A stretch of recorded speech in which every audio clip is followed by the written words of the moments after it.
चालू है फिर वहां पर ब्राह्मणों को गाली दी। चालू आप सब से कहे गए चालू है ना अब चल रहा है ना चलो चलो तो उधर जब तक मुझे ज्ञान नहीं था तब तक सामने मैं भी यही लाता। अच्छे से लेकिन जब समझ में आया तो हमने वो चीज बंद कर दी। फर्क इतना है हमारे और उनमें। आज हम इतने लोग बैठे यहाँ बात कर रहे हैं तो फर्क इतना है कि जब शाम होती है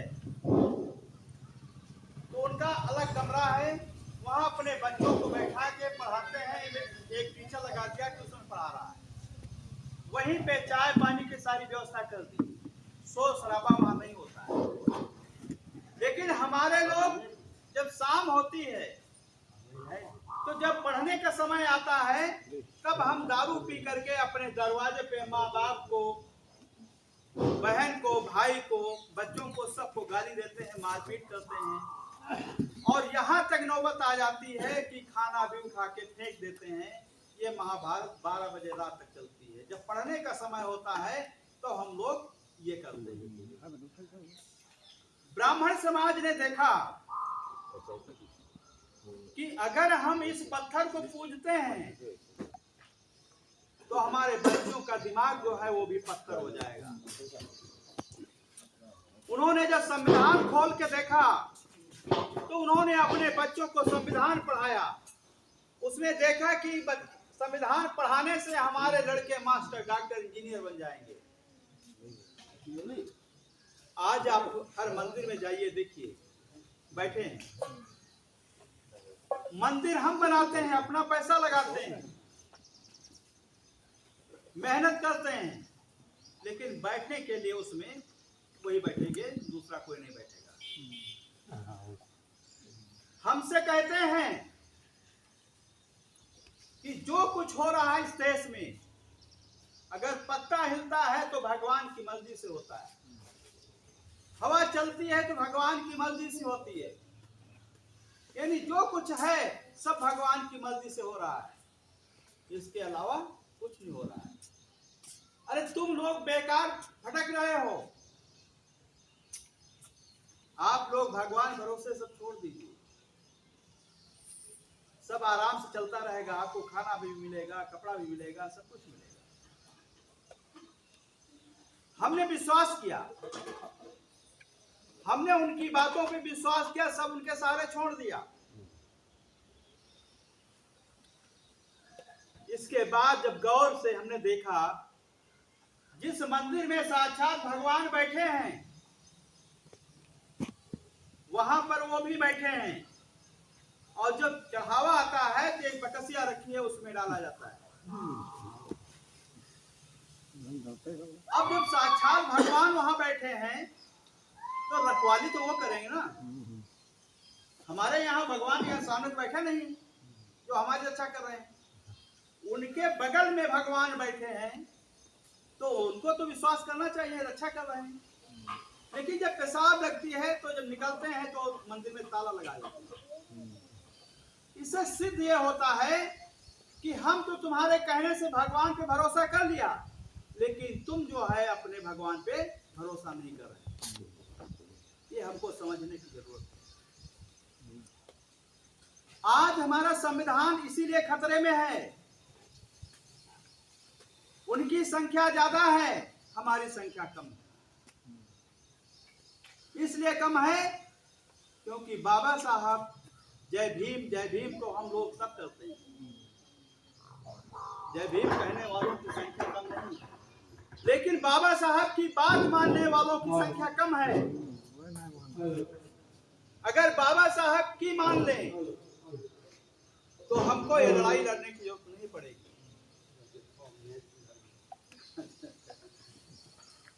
तो साथियों, हमको फिर संविधान लड़ने की जरूरत नहीं है। आज हम इतनी संख्या में बैठे हैं।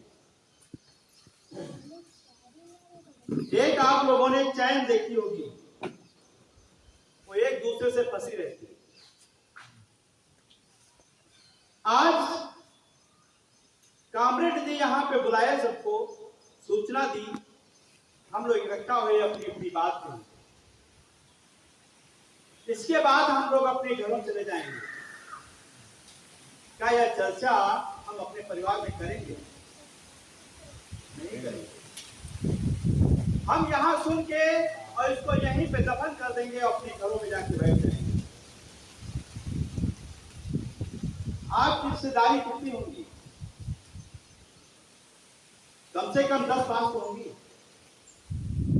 अगर हर रिश्तेदारी से एक दिन ये कह दीजिए कि भैया कल हमारे यहाँ आ जाना, और कल थोड़ा 4 लोगों को बुलाया है तो बैठ के चाय पी जाएगी, तो क्या हम 100-200 रुपए नहीं खर्च कर सकते? आज हमारे घर पे है, कल हम कन्हैया लाल के वहां पहुंच जाएं, 25 आदमी इनके दरवाजे बैठ जाएं, के नाते से लाल आ जाएं, उसमें वो लोग अगर तैयार हो गए कि हाँ हमारे यहाँ भी कार्यक्रम हो, तो हमको ज्यादा समय नहीं लगेगा। हमको बहुत भीड़ करने की जरूरत नहीं है कि हमको 1000-500 लोग इकट्ठा हो जाएं। अगर हम 25-25, 20-20 लोग बैठ करके हर आदमी के घर पे बैठ के ये मीटिंग शुरू हो जाए, तो हमारी संख्या बढ़ती चली जाएगी और बाबा साहब को नहीं, बाबा साहब की मानी जाएगी। हमारे समाज में फर्क बस इतना है। अभी हमने देखा जब कांवड़ यात्रा चल रही थी तो विधायक जी के पास समय नहीं था, लखनऊ में रहते थे। अगर कोई हमारा भाई वहां जाता है तो उनके पास समय नहीं है, सब लोग कुछ फोन उठाएंगे, मर्जी होगी तो उठाएंगे, मर्जी होगी तो नहीं उठाएंगे। इसके बाद जब कांवड़ यात्रा चली तो वो गांव गांव घूमे कि भैया सबको कांवड़ यात्रा में चलना है। अरे तुमको शर्म आनी चाहिए। 5000 स्कूल बंद हुए और 3000 से ज्यादा शराब की दुकानें खोली गई। 25% किताबों पे पैसा बढ़ा दिया गया और 70 की जगह 65 रुपए का दारू का पौवा कर दिया गया। अरे तुमको शर्म आनी चाहिए थी, आंदोलन छेड़ देते कि जब धर्म मजबूत होता है तब वहां शिक्षा कमजोर हो जाती है, तब हमारे बच्चे मंदिर की तरफ भागते हैं और शिक्षा की तरफ नहीं जाते। ये जिम्मेदारी हमने दी थी विधायक जी को कि हमारे समाज की, हमारे परिवार की रक्षा करना। हमारी अगर कहीं पे हक हमारा जा रहा हो तो इस हक की लड़ाई वहां पे लड़िएगा। लेकिन वो क्या रहा है, हिंदू और मुस्लिम सोते जागते हम हिंदू मुस्लिम कर रहे हैं।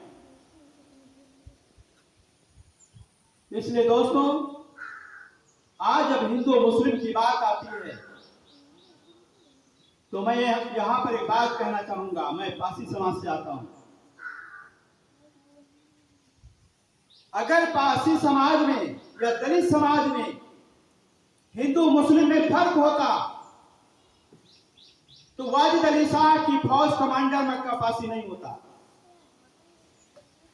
अगर इसमें दलित में फर्क होता, वो दुर्व्यवहार मानते होते, तो फिर हजरत महल वीरांगना उदा देवी को फौज कमांडर नहीं बना। अगर मुस्लिम और दलितों में, पासियों में फर्क होता, आज जो पासी अपने दिमाग में बैठाए हैं कि नहीं मुस्लिम हमारा दुश्मन है,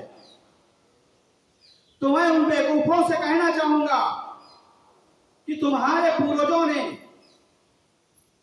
हजरत महल को जब घिरी थी वहां सिकंदर बाग में, तो पासी टुकड़ी उसको लेकर के रेउसा के रास्ते नेपाल लेके गए थे। और जब यहाँ रेउसा में पहुंचे, वहां एक रात रुके थे। बलभद्र सिंह वहां पे उनका साथ दिया था और उससे अंग्रेजों से लड़ते हुए आगे बढ़े थे। इसके बाद वो शहीद हो गए। हजरत महल को पासियों ने नेपाल पहुंचाने से पहले वो सारे लोग शहीद हो गए और हजरत महल की मजार वहां पे बनी। तो हमारे आपके बीच में आकर के वो हिंदू मुस्लिम करते हैं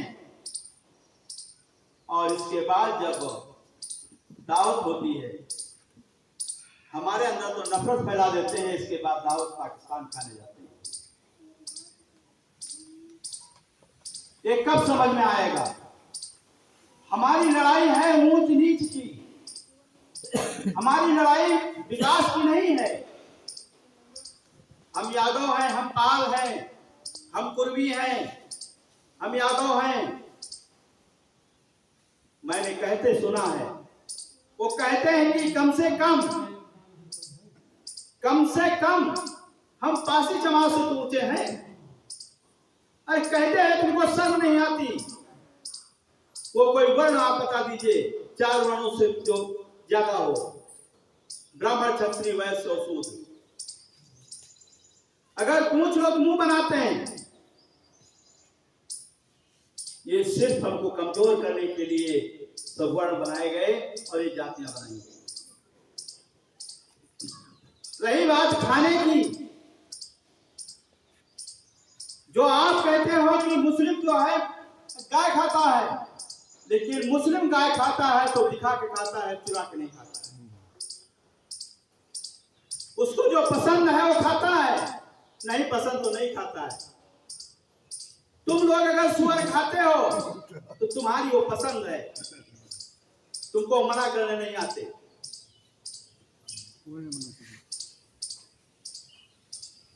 मुस्लिम जो है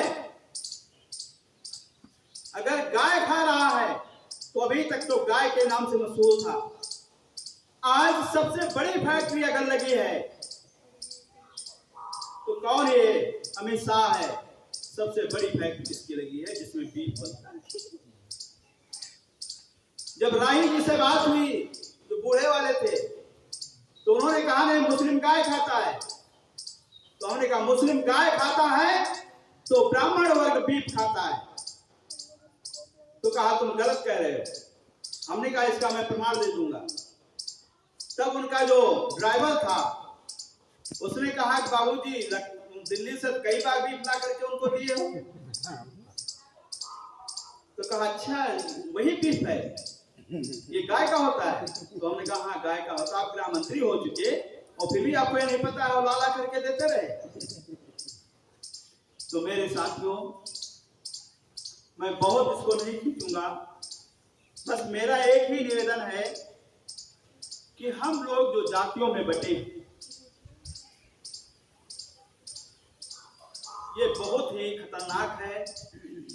सिख धर्म जब बना तो सिख धर्म ऐसे नहीं बन गया। ये तुम्हारा सिख धर्म हिंदुत्व से परेशान होकर के अलग धर्म बना। गुरु गोविंद सिंह ने जब बनाया था तो इनके अंदर जो पंच प्यारे हैं, तो आज जैसे हम लोग बैठे हैं तो ऐसे उन्होंने कहा था, ऐसे ही कहा था कि अगर इसमें जो अपना सर कटाएगा वही हमारा चेला बनेगा। तो सारे लोगों के सर झुक गए थे। उसमें एक नौजवान खड़ा हुआ कि नहीं, हम अपना सर कटाएंगे। कमरे के अंदर 5 बकरे बंधे थे। उस लड़के को लेकर के दूसरे कमरे में बंद कर दिया और तलवार बकरे के मारी उसका सर कट गया।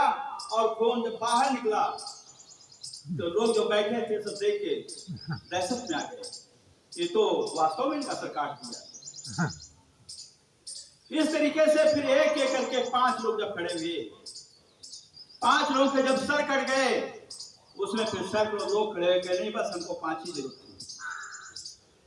उसके बाद जब खाने का नंबर आया, जब खाने में बैठे तो कहा भैया उनको भी बुला लीजिए।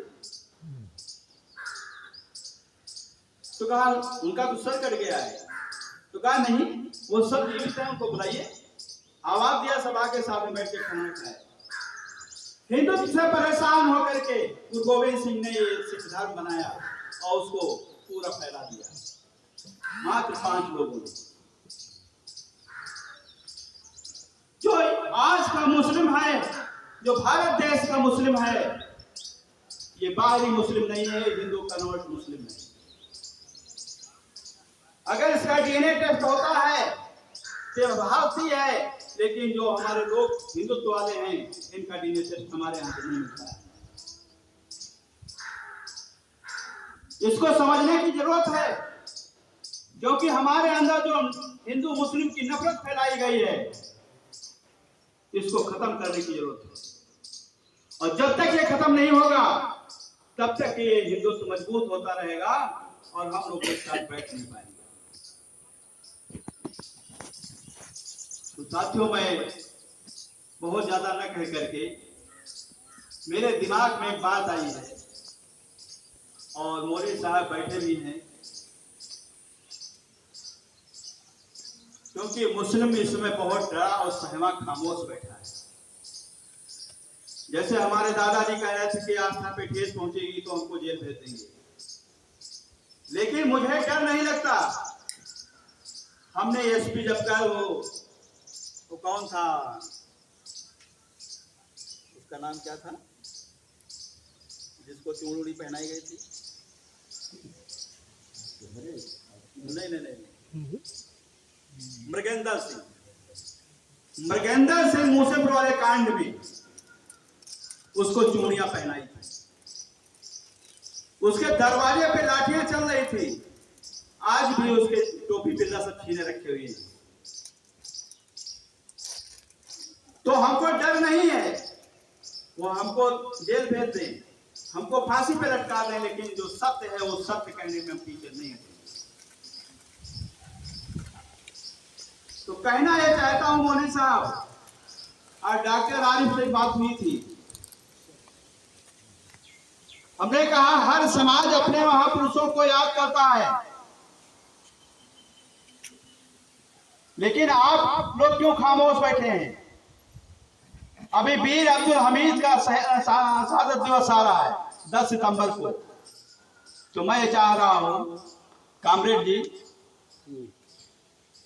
मेरी इच्छा है कि इस बार वीर अब्दुल हमीद का जोरदार तरीके से शहादत दिवस मनाया जाए, और वो संख्या आपके वहां ज्यादा है तो 1-2 दिन में उसका जगह का चयन कर लीजिए। डॉक्टर आरिफ जो है उसे भी बात कर लीजिए, उन्होंने कहा कि हम 1-2 दिन में बता देंगे चयन करके।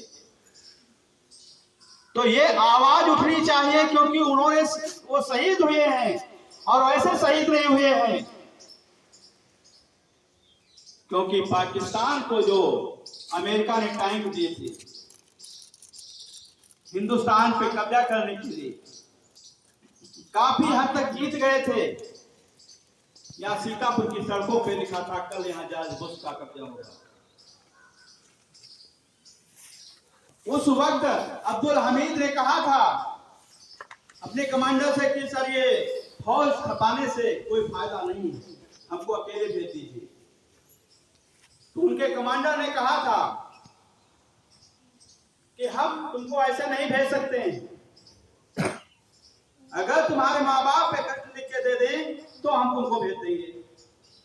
तो उन्होंने अपने माँ बाप को बुलाया, उन्होंने लिखित में दे दिया और ये कहा कि आप एक बेटे की बात करते हैं, अगर मेरे 100 बेटे होते तब भी मैं देश में कुर्बान कर देता।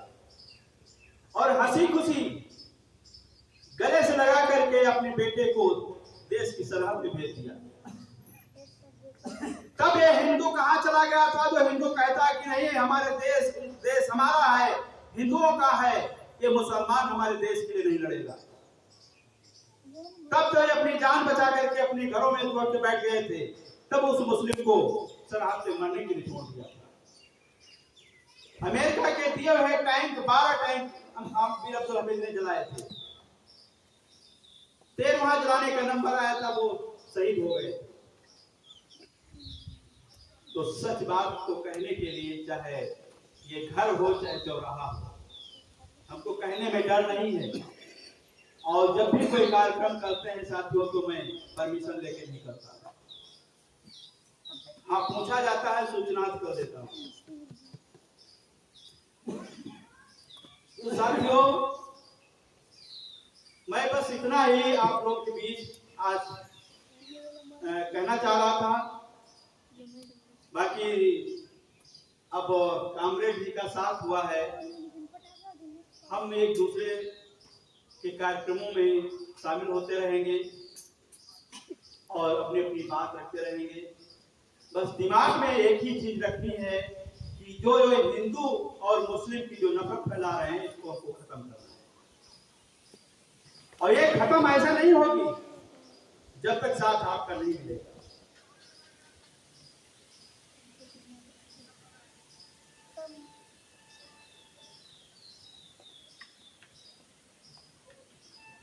और माताएं जो बैठी हैं इनके लिए भी थोड़ा मैं बोल देता हूं। जब संविधान नहीं था, हमने बचपन में देखा है, यदि संविधान तो लागू हो गया था, लेकिन बचपन में जो हम देखे थे तो काला घंघरा और लोहे के कड़ा पहनने को मिलते थे। ये कपड़े जो पहने बैठी हो ये नहीं मिले थे। सोने के गहने पहनने का किसी में नहीं लिखा था। लेकिन जब संविधान लागू हुआ उसके बाद हमको कपड़े मिले और गहने मिले। तब ये काला घंघरा, काला दुपट्टा ये सब गायब हो गया। इस बात को केवल चमार पासी पे लागू नहीं होता, ये सारी महिलाओं पे लागू होता है, क्योंकि मनुस्मृति जो है उसके अंदर महिला जो है, महिला एक कठपुतली है, एक उपयोग की वस्तु है। जब चाहो जहां चाहो उसका उपयोग करो, इसके बाद उठा के फेंक दो। ये मनुस्मृति में। लेकिन संविधान ने हमको वो ताकत दी है जो आज हम सब लोग बराबर बैठे बात कर रहे हैं, हम एक दूसरे का सम्मान कर रहे हैं, सबकी इज्जत कर रहे हैं। इसलिए हमको संविधान के प्रति एकजुट होकर के लड़ना पड़ेगा। और आज हमने देख लिया कि जो विधायक है आज वो सिर्फ एक वर्ग का विधायक है। वो ना पासी का है, ना चमार का है, ना मुस्लिम का है, वो सिर्फ हमारे ब्राह्मण भाई का है। वो जैसा चाहते हैं वैसा वो करते हैं। तो ऐसे आदमी को हमको रखना चाहिए, उसको हटा देना चाहिए। हटाना चाहिए ना। तो हम सबको अभी से लग जाना है। जैसे हमने बताया कि जो चैन होती ना कड़ी, तो एक कड़ी से दूसरी कड़ी जुड़ी होती है। तो हम लोग अपने अपने यहाँ सिर्फ अपने रिश्तेदारों को बुला करके बैठा के उनको चाय पिला के बात कर लें। तो अभी 2 साल है, 2 साल के अंदर हम पूरा जिला कवर कर लेंगे। तो इस पर काम हो। तो इसी के साथ साथ मैं अपनी बात को खत्म करूंगा एक नारे के साथ।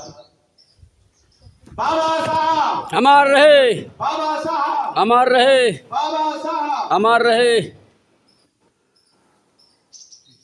ये मौलवी साहब ये अब्दुल हमीद वाला जो है, क्या दिमाग में रहेगा?